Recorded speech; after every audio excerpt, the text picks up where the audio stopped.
Tamannaah Simhadri Telugu Bigg Boss season 3 కి వెళ్ళింది. ఆ తర్వాత మంచి పాపులారిటీని సొంతం చేసుకుంది. అయితే ఇదే సీజన్ కి శ్రీముఖి కూడా వెళ్ళింది.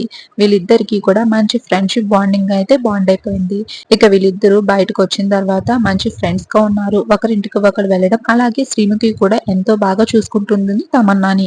అయితే తమన్నా సింహాద్రికి 1 ఇయర్ బ్యాక్ నే మ్యారేజ్ అయింది. మ్యారేజ్ అయినప్పటికీ తన భర్త ఫేస్ నైతే రివీల్ చేయలేదు. అయితే ఈ రోజు వీళ్ళ ఫస్ట్ యానివర్సరీ అన్నమాట. సో ఈ రోజు మై హస్బెండ్ ఫేస్ రివీల్ అంటూ తన భర్తతో కలిసి ఉన్న ఫోటోని తన సోషల్ మీడియా వేదిక షేర్ చేసింది. ఈ ఫోటోని చూసి అభిమానులందరూ కూడా కంగ్రాచులేషన్స్, మీరు ఎప్పుడు ఇలాగా హ్యాపీగా ఉండాలి అంటూ కామెంట్స్ పెడుతున్నారు. అయితే వీళ్ళ ఫస్ట్ మ్యారేజ్ యానివర్సరీకి తమన్నాయే దగ్గరుండి వంటలు చేయించడం, అలానే తమ కులదైవానికి పూజలు చేయడం వంటివి కూడా షేర్ చేశారు తమన్నా. మరి ఆ బ్యూటిఫుల్ మూమెంట్స్ ని, అలానే తమన్నా సింహాద్రి భర్తను కూడా ఈ వీడియోలో చూసేయండి. తమన్నా తన భర్తతో ఎప్పుడు ఇలాగా హ్యాపీగా ఉండాలని కోరుకుందాం. మరిన్ని లేటెస్ట్ అప్డేట్స్ కోసం వీడియో లైక్ చేసి మన ఛానల్ ని సబ్స్క్రైబ్ చేసుకోండి.